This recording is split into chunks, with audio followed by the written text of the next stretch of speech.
Welcome to Casually Spiraling with me, Julie Bishop, just a tall girl in this world trying to make sense of life, dating, money, relationships, identity, culture, all of the things. I've learned that my thoughts don't always land with the people around me, so I'm here to break it all down, talk it out, probably overshare, and maybe find some who don't think I'm totally crazy after all. Welcome back to Casually Spiraling. We are here again. Thank you so much for coming back. Please, if you haven't already, subscribe, follow, share with everyone. I'm having so much fun doing this, and I would love to reach more people and keep doing it for all of you. Thank you all who have reached out to me with feedback. I appreciate it so much. And here we are again. We are 1 week out from Christmas. How are we feeling? I'm excited.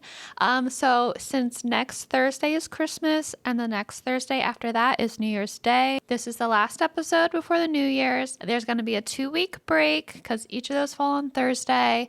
And then we will be back the following Thursday after New Year's Day. So don't worry, we will be back, but I personally did want to take some time to take a little break. Ever since I started this podcast, I've been so consumed with doing some kind of work every day. So I think it would be nice for myself and for all of you to take a break, not have to do work, spend time with people, disconnect, all the things. But then don't worry.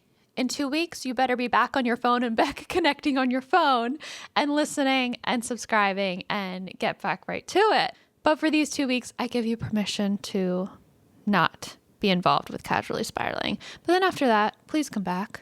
Thank you. The other day, I actually had quite a spiraling day. I thought my mindset going into the day was going to be, I have so much time before work today. I don't have to work till 5 p.m. I'm going to have my self-care day because I had a photo shoot coming up. So I'm going to get my nails done for the first time in a long time. I'm going to get my eyebrows done because they desperately needed it. And then I'm going to finally drop off this bag of clothes that I have been trying to donate to Goodwill for so long that's been sitting in my room. And then I'm going to go home and I'm going to have so much time before work to relax. So I thought that was a plan for the day. And when you think things are going to go that way, they usually never do. And of course they didn't. So I go get my nails done. That's all good and dandy. And I got them done. And then I'm on to my next thing. So I'm go to my eyebrow place. I park my car. I'm about to get up out of my car. So I open the door and I'm about to stand up to get out. And so I do the little lock so that when I close the door, the car is locked. But then I'm like, oh wait, I forgot something. So I was half standing. So then I sat back down to reach over to my seat and grab it. And then the driver's side door closed on its own. And I was like, oh no, I had locked the door. The car thinks I'm outside of the car. I know what's about to happen. My alarm is about to go off if I try and unlock the door because it won't let me unlock the door. I would have to manually do it because the car thinks I'm outside. So I'm like, oh, here we go again. And for context, this happened to me. It was just a few weeks into me moving into LA. I don't even think a whole month. And so I just had a lot going on. And I think just stress from my new environment and change and everything that I was on my way to a Pilates class and I had didn't pay. I was doing the free month of ClassPass to try out different places in my area. And this was my first class, my first Pilates reformer class. And I was excited to go. And then I go and park. I got there early because I didn't want to be late. And then my alarm goes off and it's a whole thing. And I again call my dad because even though he's not here, I needed him on the phone.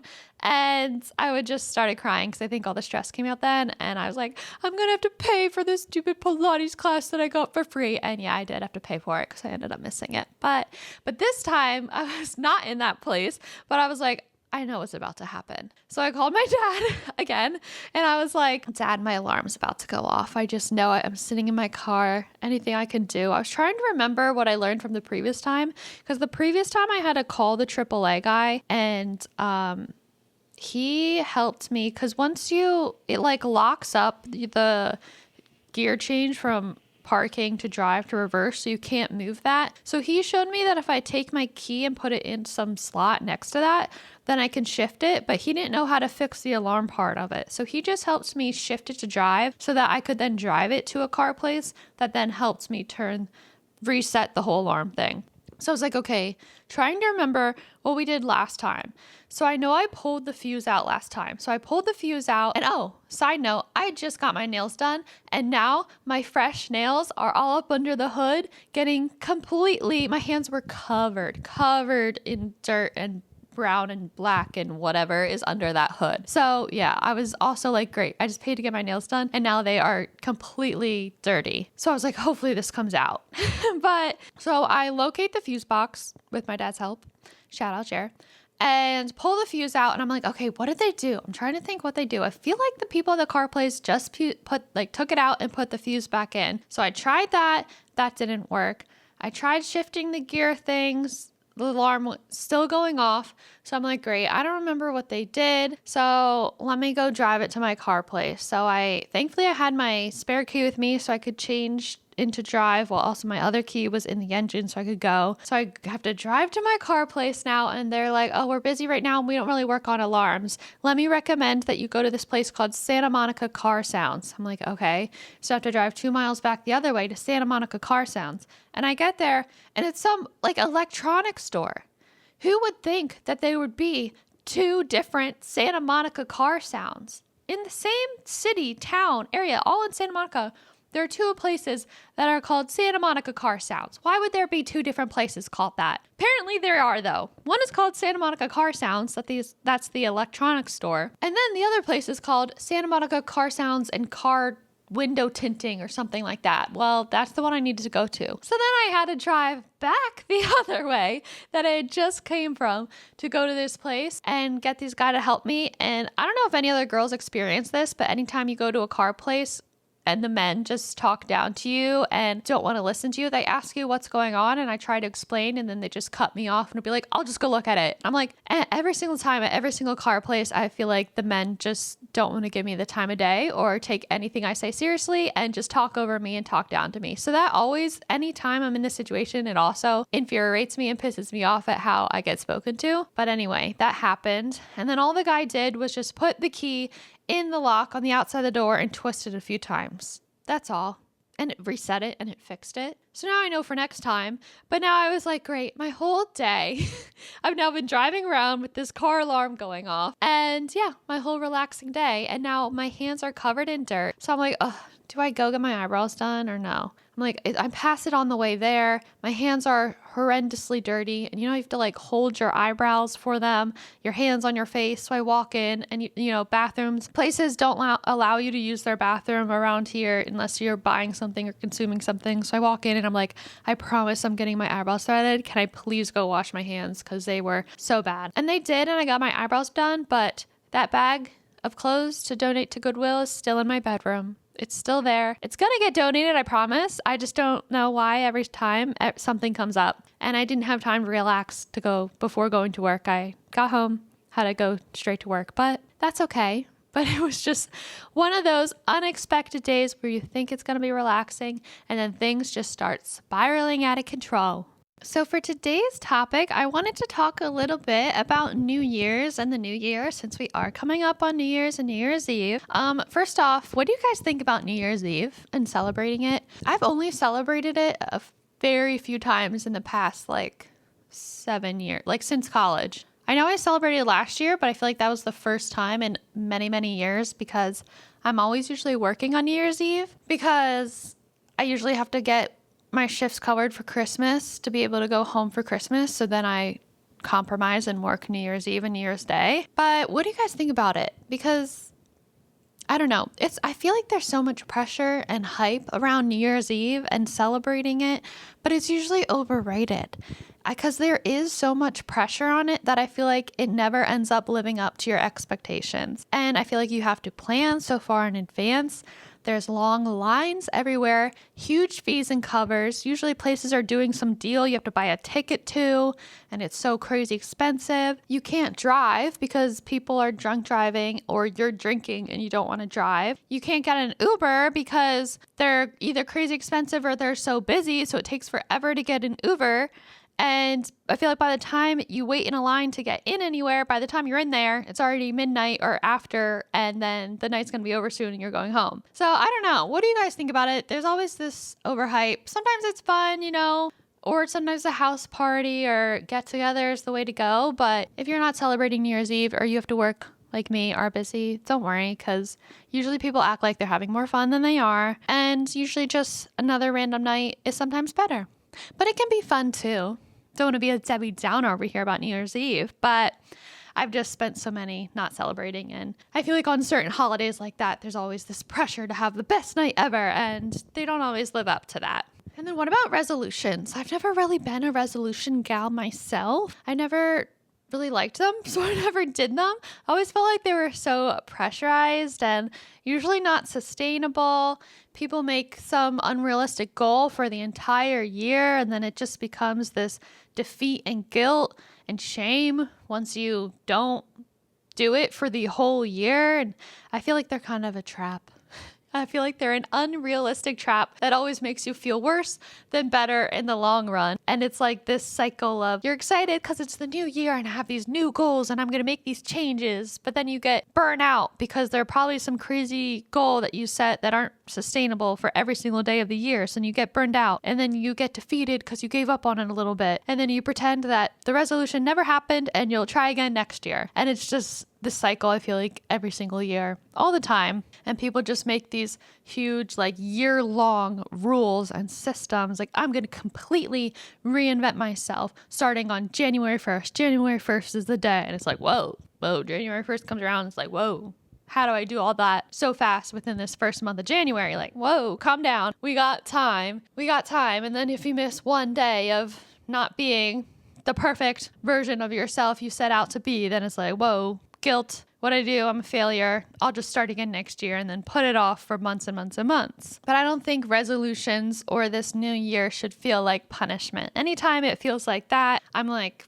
I don't want to do that, because why would I put myself to do something that doesn't feel good and feels like a punishment? I usually prefer more of like, instead of a New Year's resolution, I prefer trying to have a certain mindset about how I want to carry myself, about how I want my year to go, a certain mindset or habit or maybe like small micro routine that I can more like fit and work into my life instead of some certain strict rule that I have to do. I prefer more of, I try to rework a mindset maybe that wasn't working for me, and I want to carry myself and have a better attitude about something that seems to more work for me than these New Year's resolutions of exercise for 2 hours every single day, no rest days, and lose this so much weight and cut out chocolate completely. I could never do that. Let's be honest. I love chocolate and sweets if you know me. But yes, that's just never going to be my goal. So my overall mindset and habit that I try to carry myself with that usually helps me, and the new year coming up is a good reminder to try and make sure I'm incorporating it, is I try to carry myself with a positive attitude as much as I can for overall happiness. I feel like it contributes a lot to my overall happiness, and that's always my goal. Is just to be happy, as I kind of talked about. So that's kind of my mindset, and I wanted to talk about that a little bit today. Now, trust me, this is not an everyday thing. This is not a thing where it's like, I'm never sad or angry or this or that. I cry all the time. The people around me will know that. I get stressed all the time. Things happen. I'm messy and I'm spiraling, as you know. This happens all the time. So I don't want it to come across as like toxic, that whole toxic positivity thing. I feel like there is such a line between that, because there is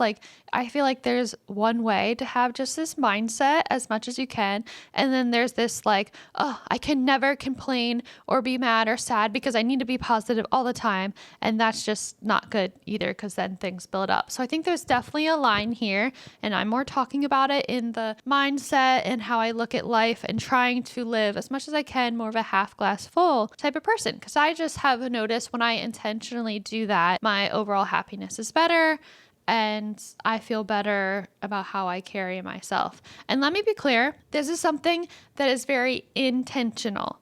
It's not a default. Maybe you can train yourself for it to be a default. I don't know if you can or not, but it is a lot of the times very intentional, and it's very conscious of it, not subconscious. A lot of the times I have to tell myself and remind myself this. And then sometimes it just then becomes your natural state of being. But I don't want you to think, or anyone to think, like it's just easy and it just happens. A lot of times I have to remind myself and consciously have this stream of thought in my head of like, okay, maybe this small thing, this sucks right now, but we're going to bounce back and it's not going to ruin my entire day. Like this small thing maybe sucks and isn't part of the plan, isn't disappointing, but look at all these other things I have going for myself and for my day, and that I am so grateful for. Positivity mindset requires effort. It's not just vibes. There is intention behind it. But I do feel like that sometimes people do let the smallest little thing affect their entire day and give something small so much power over themselves. And I don't want something out of my control to hopefully have that much power over me and my day and my attitude. Things are going to happen, and that's life, right? Like my car story. That wasn't planned. That wasn't part of the plan. And yeah, it was annoying and frustrating. And yeah, I said to my dad, oh, I'm so annoyed about this and so frustrated. But I didn't then go into work after being like, oh, my life is horrible and this or that. Like things are going to happen. Life is going to happen. And like I said before, the first time this happened to my car, I completely cried and was stressed and let it all out. And yeah, that's just part of life though. So if every single time something inconvenient happens, it causes us to be rude to others, it causes us to be unfriendly and just like a Debbie Downer, then what kind of life is that to live? And is that how you want to treat people when something inconvenient happens? I don't think so. That's not how I want to be. I try and force myself to carry myself upright and smile. And when I pass by others, try and be friendly wherever I go, whether that be the gym or the grocery store, wherever. And sometimes part of these things sound easy, but they're not. Like sometimes my natural instinct is eyes to the ground, and I do that all the time. This is still so hard for me, but just looking up, making eye contact, smiling, especially if me working in the customer service industry, any person that's like a worker that I pass by, I especially want to make sure to, like the people at the front desk of your gym, your cashiers, your waiters, your this and that, especially, I want to make that intention to be like, how are you? Because so many years of working at Starbucks, you'd be like, hi, how are you? And they would just be, can I get this and that? Like, they don't even acknowledge you. It's so crazy. They'll look right at you. When you say, hi, how are you? They'll stare right into your eyes and they'll just ignore you. The amount of times that happens is crazy. So I just know that I never want to be that person. I never want to be so involved with myself that I'm just ignoring other people and not giving them the attitude that I would want to be receiving back. And again, this is called a mindset because I have to remind myself of this in my mind all the time. I remember there's a few stories I remember. So there's a specific time I remember when I was in Atlanta. I don't remember what year, but I was just in a funk where I wasn't feeling my best self. I was, just feeling sad for no reason. Nothing specific happened, but just sort of some chemical imbalance. We love those where you just feel sad and down for no reason. I just remember coming home one late night and just started tearing up in my car. And I'm like, I don't know even why I feel this way, but you do. And I was just I just let myself feel those things, let myself cry. And then when I was done, I was like, I'm just going to wake up tomorrow and it's going to be a better day. I was just like, bitch, you're going to go to bed right now and then you're going to wake up and tomorrow is going to be a better day. I just had to I was like, wait, let me just tell myself this. Even if right now I think it's a lie, let me tell myself that this is how it's going to go. Because then guess what? That's how it went. I woke up and I chose. Sometimes you have to choose it. Sometimes it's not just happens. It's an intentional choice. And I was like, girl, you gonna go to bed and you can cry and then wake up and tomorrow you're gonna feel so much better. And that is just that. No exceptions. That's how it's gonna go. And you're gonna have a better day. And then I woke up and I got myself out of that. And again, this isn't always the case for everyone. I'm just talking about my overall mindset. I do feel like I always have to, because I'm putting out my thoughts and feelings to the world. I do feel like I always have to acknowledge this isn't the case for all scenarios. This definitely wasn't the case, as I talked about, when I had a few years of feeling really depressed. If you're in certain mental states, it's not that easy. I'm just talking about like circumstances where this is just everyday life. You're not going through something or dealing with something tragic or, in a bad mental state. This is just everyday little things in life, to be clear. But even recently, I had a bigger thing like that where I got some disappointing news and I was just so down on myself and where I was at and about these news that I could not stop crying that day. And I just had to let it all out because I'd been working so hard and so frustrated with certain things that I hadn't let it out. And I was like, I'm going to allow myself to be as ridiculous as I want today and be so dramatic about this situation and cry it all out and letting all out, knowing that tomorrow I am waking up and I'm moving on. I knew that's what was going to happen the next day, but I know I had to cry to everyone I could that current day and let out all my exaggerated thoughts that I know weren't actually true and my exaggerated frustrations and things that have going on the past week that all just came down to this one disappointing news, knowing I knew very well the next day I'm going to wake up and we're going to move on and we're going to get going. But today I needed to let that all out. It's okay to get upset, but it's more about thinking about letting your whole emotions around a tiny inconvenience. So it's all about evaluating the situation and what the thing is and evaluating, is this a big thing or a small thing? And if it's a small thing that maybe is like some kind of inconvenience or like not the end of the world and you have so many other things going on that are good for you, then maybe that's the time to evaluate it and evaluate if it's actually something so big that you want to allow sadness and anger and hurt and disappointment to take over your entire day. Now, those are all emotions we're supposed to feel as humans. So you can feel those things, but it's evaluating whether this situation is big enough to take over your entire day, your entire week, your entire framing of how your day is going and how you want to be carrying yourself. Where is it on that scale for you? Because life is always still gonna life.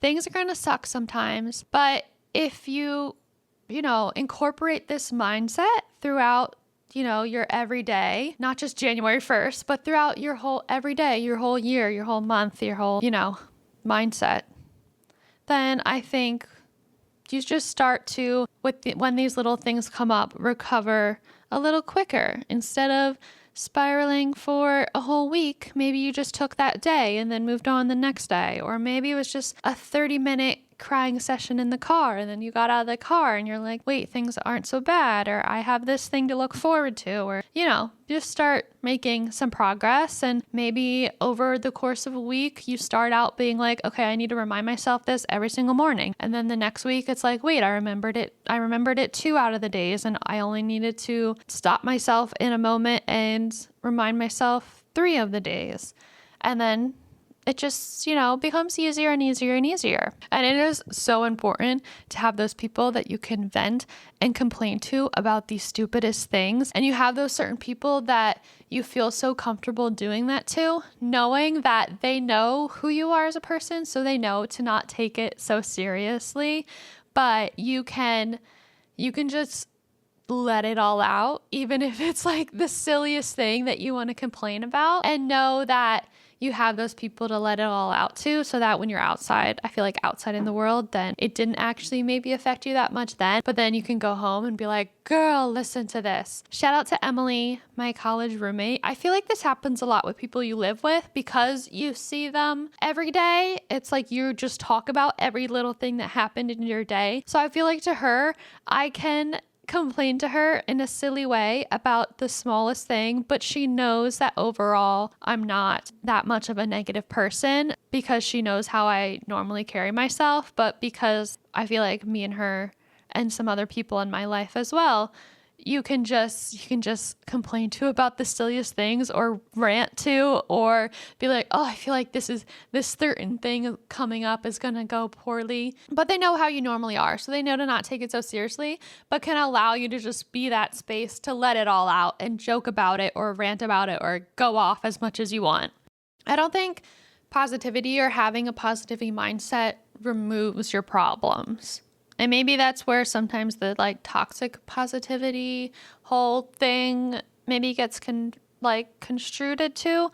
But I think if just just just the mindset of it. It's not going to remove your problems. It may just change your relationship to them or reframe how you let them be in your life and the power you have over them. And it may just, change your relationship and reframe to, okay, this is the current situation.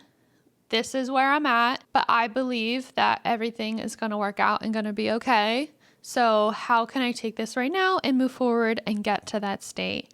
And then life, I feel like just in general, feels a little bit lighter. You feel a little more in control of yourself and how your days go because you are setting the tone for yourself and not letting someone else or something else set it. And you're not constantly in this fight or flight mode. And then the law of attraction. If you are putting out a little more positivity and happiness into other people or into the world, then I do think that is what's going to attract back to you. So even if you're faking it, even if you're faking in your head, like, okay, this other thing's on my mind, but let me try and get through the rest of my day, then I think it'll come back to you and the right people will come back to you and you'll attract those good successes, those good goals, those good people, the good energy, and it'll come back to you and then it'll feed you. But again, this isn't something to think of in the fact that I need to, if I'm sad, I can't show I'm sad, or if I'm mad, I can't show I'm mad, because that's not what I mean at all. I just think revolving around the little things and just naturally how you want to show yourself to the world and carry yourself day to day and what you want to allow to have power over you and affect who you are and how you treat others and what you don't want to allow that. And I think your energy and what you put out is really important. The energy you put out is so the energy you bring back and the energy of the people you surround yourself with. And if you're staying open or if you're closed off or this or that, people read that. Whether they're consciously reading that about a person or not, you can see that in someone else and you'll either then attract the right people for you or the wrong people for you. So going into the new year and with resolutions, I don't know, there's certain mindsets, I guess, that I rather go into the new year with than these resolutions per se. And some of those things that I just do to just keep in mind, just for me to remind myself of throughout the year instead of, having these strict rules every single day you're expected to be. It's more of just a how I want to carry myself kind of thing. And some of those things are I definitely have told myself, this year I want to say yes to more. Instead of being afraid or maybe socially anxious to do certain things, I just want to start saying yes to more experiences and putting myself out there. But at the same time, as I talked about, saying no to things that may feel like an obligation that don't have to be. So if it's something that drains me or I'm doing as a people-pleasing tactic, then I can pass on it. But if something that may be scary, but it's something that I know could excite me or lead to me having fun or experiencing something new, then yes, let me try it, let me do it and see the outcome. And another kind of mindset going into the new year is letting myself be excited about things and remaining a child. And because sometimes in adulthood, things can be so serious and so cynical.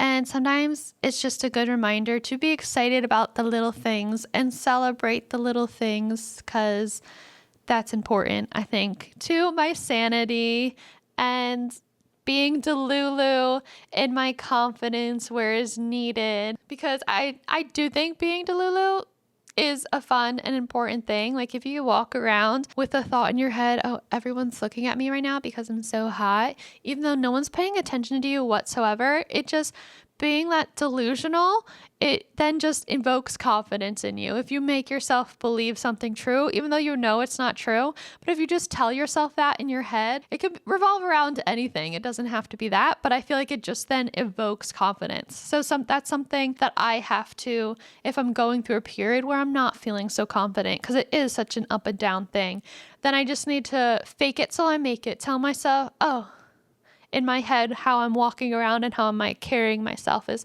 I look so good right now and this and that, and everyone's noticing even though people aren't. But then that that just makes me feel confident. So then I put out confidence, and then that is what is shown to other people. So yeah, these are just a few mindsets and just positivity overall. Something that I started doing because I think I heard it from Laverne Cox. Do you remember, was it Vogue or Variety? I think it was Vogue, who used to do those like 90 question or 60 questions or 70 questions. I forget which one it is. And I don't know if they still do it, but they do, that guy goes over and they walk around their homes and ask 60 questions within a certain amount of time. Anyway, Laverne Cox said that every day she writes down 5 things she's grateful for and then 5 little manifest things. I don't know where I was at in my life. It was 4 years ago, I think now, but I heard that and I was like, I'm going to start doing that. And I probably should do it at the beginning of my day, but I do it at the end of my day. Like at nighttime, I have a reminder on my phone that pop up and it just says 5 and 5 and I just write them down in my notes app. And I feel like this has helped a lot with my overall mindset about my life, because every year you can like go back and read through them and be like, whoa, I was at that place in my life then, and now look at me now. I've come so far in just a year or so many months. And it's just a good reframing. I try to do it revolving around my specific day, but sometimes it can just be your overall life or day. It just reminds yourself of the little things that are present in your everyday life that not everyone else has. So you should remember that and be grateful for them. And then 5 little manifests or just things I want or I tell myself are going to happen, or maybe just like reminders that I need to remind myself of, again, on maybe how I'm going to carry myself going forward or how I want to feel, whatever kind of little things that you want to be present in yourself or your mindset your day. So I don't do it every day. I try to, but obviously things come up, but as best as I can. And I don't know why I stuck on to that one little thing and I just started doing it, and now it's just been no questions asked. I've just been doing it for 4 or 5 years now, and it's all in my phone. And it is crazy to go back and look at like past years and be like, Sam, she was just a baby and now she's here, and things that I said may happen or that I wanted to happen have happened. But yeah, so in conclusion, with all this and overall, I just don't go into the new year feeling like you have to, because it's the new year and that's what everyone has to do is make New Year resolutions. You don't. I don't know why there's this pressure that on January, like every influencer is yelling at you to improve everything all at once, because who can improve everything all at once and sustain that for 365 days of the year? That's just unrealistic and just setting yourself up from failure. There's this pressure to be the girl who journals, the girl who works out, the girl who goes on walks, the girl who's drinking so much water and doing Pilates and reading books and cutting out alcohol and also being a CEO and running her own business all in 1 month. I'm sorry, but no. No, who is the time for that? And who is that realistic for? Like, stop listening to that and that pressure of it all at once coming at you, because that's just unnecessary. And we've got a whole year, let alone your whole life, to figure this all out. So New Year's resolutions or not, this is just kind of the take I go into the new year with, and reframing my mindset and just kind of how I like to carry myself and how it has positively impacted my life. Just my overall energy and my overall attitude about what comes at me. And I think it has, attracted the right energy back into me in my life. So again, that's just my take and my experience with it, and do what you may with this information, whether you agree or not. If you do want to set those resolutions and it works for you, then you do that, and I wish you the best. And if not, then no shame and no guilt. I wanted to end this episode with some stats that I found, because I recently put out my dating rant and apps Hinge rant episode, and a lot of people said they enjoyed that, and I got some good feedback. So Bumble and Hinge released some stats from the 2025 year. So as we're ending 2025, I thought it'd be fun to read some of them. Okay, so here are a few of them. Let's see. Male casting, men in finance, the return of the hunk, The rise of rodent men. Male archetypes have exploded in pop culture, but are they helpful or a hindrance in dating? Much like the experience of women, 1 in 4 men say these tropes can create false assumptions about their character and intentions. So I guess that means if they come off as one of these stereotypes, we have some assumption on how they are as a person, and that may be false. That's kind of true. If you see a guy who is stereotypical man in finance, they don't have the best reputation. Definitely if you're just swiping on an app, you don't know anything else about their personality. There's definitely assumptions there for sure. So that's very interesting. And again, on how I feel like that just shows that apps are tricky because you're just seeing certain stats and photos when you don't actually know the person. Okay, another one. Future proofing. Uncertainty about the future is impacting who we are and how we date.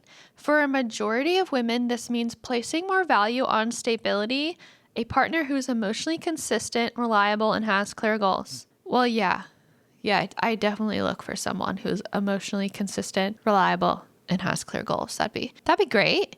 But uncertainty about the future is impacting on how we date. I mean, I feel like stability in a person, so you know who you're dating, is important. I don't know if they're saying this is a good thing or a bad thing. Yeah, those are things that you want to look for either way, right? I want stability and someone emotionally intelligent and has goals. Those are things that are attractive to me. So yeah, chop chop. Let me find that. Thank you. Here's one that kind of pertains to that episode and the feedback that I got. From dating get readies with me's to post-date debriefs, dating has become our new favorite reality show. 2 in 5 of singles are celebrating more authentic dating content that shares the highs and the lows. Yeah, that was my whole episode, and I got great feedback. A lot of people said it was relatable and that they laughed about it and that they had the same experiences. So I think it's important to share your experiences, the good and the bad, because if you're going through it, then a lot of people probably are as well. And there's entertainment from that. And there's relatability in that and comfort and feeling, oh, I'm not alone.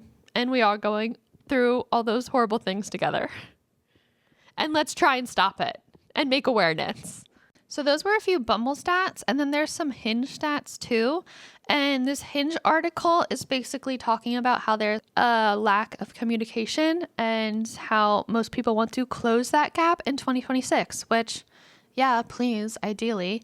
But pretty much it's saying that 84% of Gen Z Hinge daters say that they want to build a deeper connection and they aren't just there for the swipe culture and they want real intimacy, which 84% is pretty high, and it's much higher than what I feel like I'm seeing on the app. I'm seeing all these people that say they just want fun or they're still figuring out their goals. But in reality, this is saying 84% want an actual deeper connection and aren't just there to swipe. But then it also goes on to say that this is where the communication gap comes in, because Gen Zers daters are more hesitant than millennials to start a deep conversation on a first date. That's an interesting topic too on first dates. I feel like some people believe they're just for fun and you shouldn't have deep conversations, but here it's saying so many people want to be having more deep conversations but are too afraid to. So then does it give the impression of you're just there for fun if you're not like having real conversations on the first date? But then at the same time, first date should just be for fun. So that's interesting. And I feel like maybe that's where the communication gap and the lack of communication comes from, because we have this thought where first dates should be fun and not too serious yet. But then maybe that gives the impression that you're not there for the same reasons as others. So then dates just don't go on. They don't move past that first date. That's interesting. Communication is always the issue, isn't it? It's always key. It always seems to be the root cause of the issue. Ooh, okay. So it says here that 48% of Gen Z men hold back emotionally early on because they fear of being too much. So that's almost half of men hold back intentionally on a fear of being too much. But then women are like looking for more emotion. So then again, that just causes for more things to not work out. I think obviously there's a line at the beginning of a relationship, but also don't you just want to find the person that you can just be yourself with and not worry about being too much or you're too much to the wrong person? Is someone's perfect level of energy to the right person? So maybe in 2026, we need to stop worrying about being to this or that and just start being like, I'm going to be me and I'm going to talk about me, and my right person is gonna love that and my wrong person won't. So then thank you, next. Okay, because then it goes on to say that 42% of women feel like men that they date don't want meaningful conversation, yet the 65% of men said that they do want deeper chats. So it feels like all this miscommunication is just fear of being yourself and fear of doing too much. And then it leads to all this miscommunication and misinterpretation of each other and what everyone really wants. So yeah, that's sad. And hopefully this gap can close in 2026 and everyone can just be themselves and put out the energy they want. And then maybe we'll all start finding the right people for us, because I don't know where they get these stats from.